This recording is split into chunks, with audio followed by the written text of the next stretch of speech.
नमस्कार, मैं महेंद्र कुमार आप सभी का स्वागत करता हूं इस प्रोग्राम में, जिसमें हम चर्चा करते हैं जनरल पेपर के महत्वपूर्ण प्रश्नों पर। दोस्तों, बीपीएससी का नोटिस कैलेंडर जो भी है, वो आ चुका है और आपकी बीपीएससी टायर 3 का एग्ज़ाम 10 से 15 जून के बीच होने की संभावना है। तो दोस्तों, आपकी तैयारी पूरी ज़ोर-शोर से चलनी चाहिए, तभी सिलेक्शन निश्चित हो पाएगा।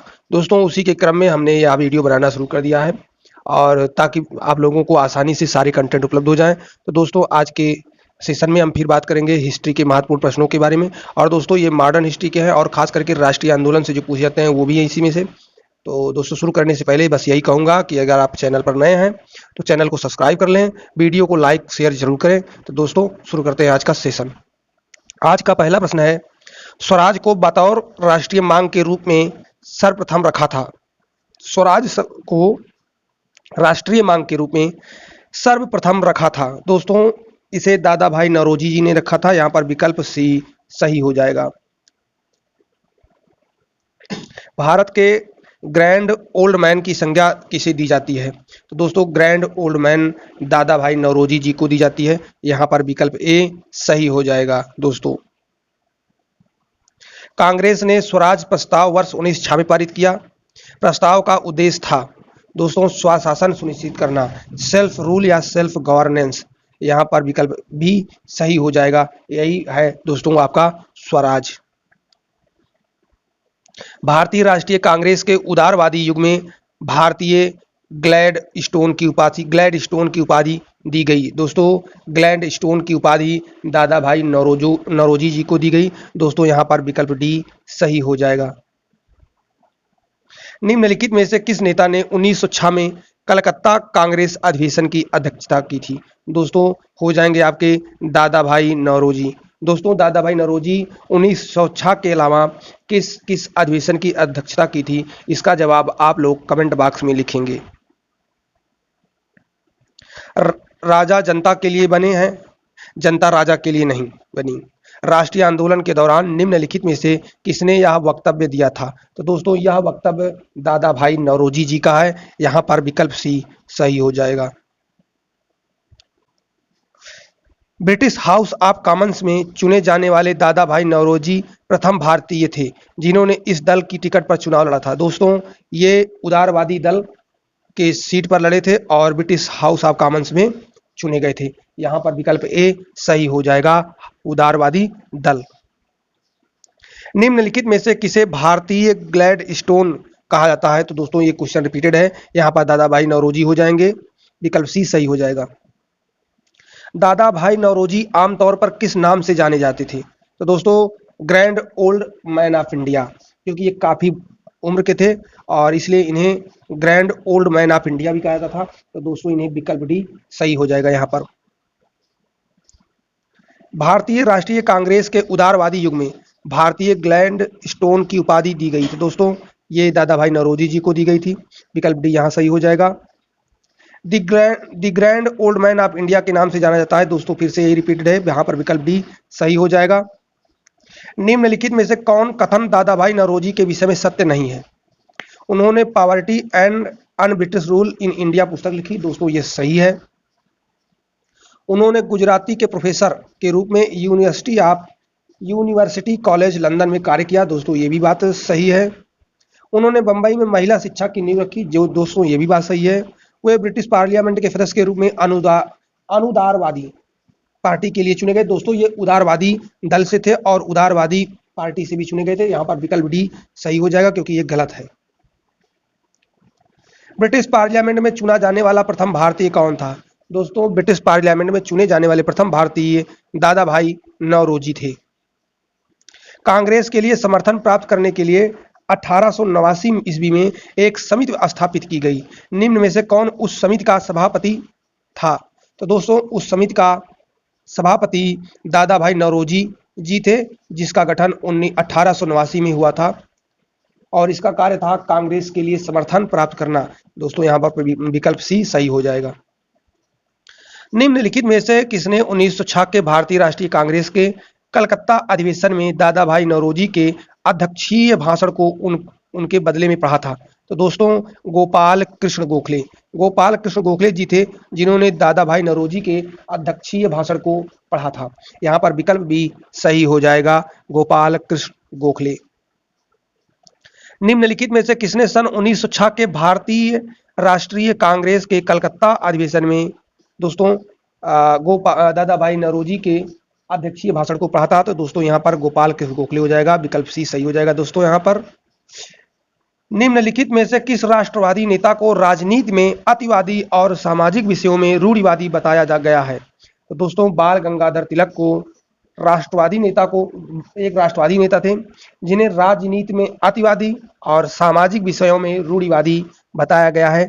विकल्प ए यहाँ सही हो जाएगा, बाल गंगाधर तिलक। दोस्तों स्वराज मेरा जन्मसिद्ध अधिकार है, मैं इसे लेकर रहूंगा, यह वक्तव्य किसने कहा था और कब कहा था? इसका जवाब कमेंट बॉक्स में लिखेंगे। तिलक ने पूना सार्वजनिक सभा का उपयोग निम्नांकित को लोकप्रिय बनाने के लिए किया। तिलक ने पूना सार्वजनिक सभा का उपयोग निम्नांकित को लोकप्रिय बनाने के लिए किया। दोस्तों दुर्भिक्ष की अवस्था में रैयत के वैधानिक अधिकार को लोकप्रिय बनाने के लिए किया था। यहाँ पर विकल्प ए सही हो जाएगा, दुर्भिक्ष की अवस्था में रैयत के वैधानिक अधिकार। महाराष्ट्र में गणपति पर्व का श्री गणेश किया था। दोस्तों गणपति पर्व और दूसरा पर्व आपका शिवाजी पर्व। तो दोस्तों इसकी शुरुआत बीजी तिलक, जिनको बाल गंगाधर तिलक कहते हैं। दोस्तों यहाँ पर विकल्प ए सही हो जाएगा। दोस्तों आप लोगों से एक प्रश्न और है कि बाल गंगाधर तिलक को भारतीय अशांति का जनक किसने कहा था? यह जवाब आपको कमेंट बॉक्स में देना है। निम्नलिखित में से किसने महाराष्ट्र के गणपति उत्सव का ऐसा कायाकल्प किया कि वह एक राष्ट्रीय उत्सव हो गया और उसका स्वरूप राजनैतिक हो गया? दोस्तों इसकी शुरुआत बाल गंगाधर तिलक जी ने, विकल्प डी की थी। यहाँ पर विकल्प डी सही हो जाएगा। निम्न में कौन मध्यम मार्गी नहीं था? दोस्तों यहाँ पर बताना है कि मध्यम मार्गी कौन नहीं था। तो दोस्तों गोपाल कृष्ण गोखले, बाल गंगाधर तिलक, ए ओ ह्यूम और मदन मोहन मालवीय। तो दोस्तों गोपाल कृष्ण गोखले मध्यम मार्गी थे, ए ओ ह्यूम मध्यम मार्गी थे और मदन मोहन मालवीय भी मध्यम मार्गी थे। लेकिन बाल गंगाधर तिलक ये उग्रवादी विचारधारा की थी। तो दोस्तों ये जो है यहाँ पर विकल्प भी बाल गंगाधर तिलक सही हो जाएगा। और वैलेंटाइन चिरोल ने इन्हें भारतीय अशांति का दूत कहा था। दोस्तों यहाँ पर विकल्प भी सही हो जाएगा। किसने भारतीय राष्ट्रीय कांग्रेस पर प्रार्थना, याचना तथा विरोध की राजनीति करने का आरोप लगाया? तो दोस्तों बाल गंगाधर तिलक ने भारतीय राष्ट्रीय कांग्रेस पर प्रार्थना, याचना तथा विरोध की राजनीति करने का आरोप लगाया। यहाँ पर विकल्प बी बाल गंगाधर तिलक सही हो जाएगा। किसने कांग्रेस पर अनुनय, विनय तथा विरोध की राजनीति करने का आरोप लगाया? तो दोस्तों अनुनय, विनय, याचना ये सभी आरोप कांग्रेस पर बाल गंगाधर तिलक जी ने लगाया था। यहाँ पर विकल्प डी सही हो जाएगा। स्वराज शब्द का प्रयोग सर्वप्रथम किसने किया था? तो दोस्तों स्वराज शब्द का प्रयोग सर्वप्रथम बाल गंगाधर तिलक जी ने किया था। यहाँ पर विकल्प ए सही हो जाएगा।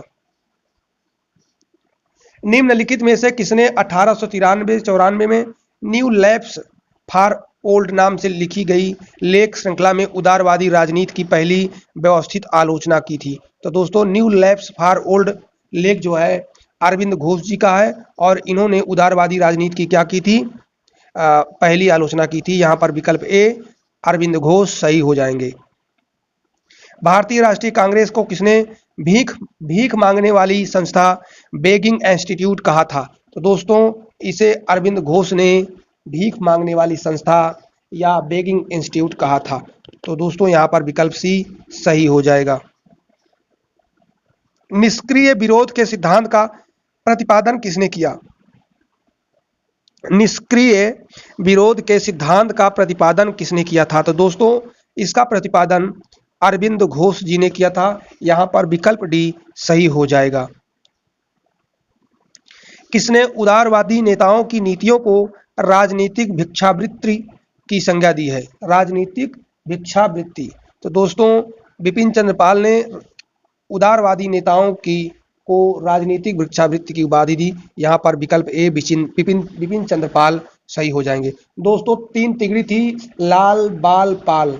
लाल बाल पाल यानी लाला लाजपत राय, लाल बाल से बाल गंगाधर तिलक और पाल बिपिन चंद्र पाल जी थे, और तीनों उग्र विचारधारा के समर्थक थे। यहाँ पर विकल्प ए सही हो जाएगा। निम्नलिखित में से किसने कांग्रेस के प्रारंभिक अधिवेशन को 3 दिवसीय तमाशा कहा था? तो दोस्तों कांग्रेस के अधिवेशन को 3 दिवसीय तमाशा अश्विनी कुमार दत्त ने कहा था। यहाँ पर विकल्प ए सही हो जाएगा। दोस्तों यहाँ पर विकल्प A Ashwini Kumar Dutt is correct answer.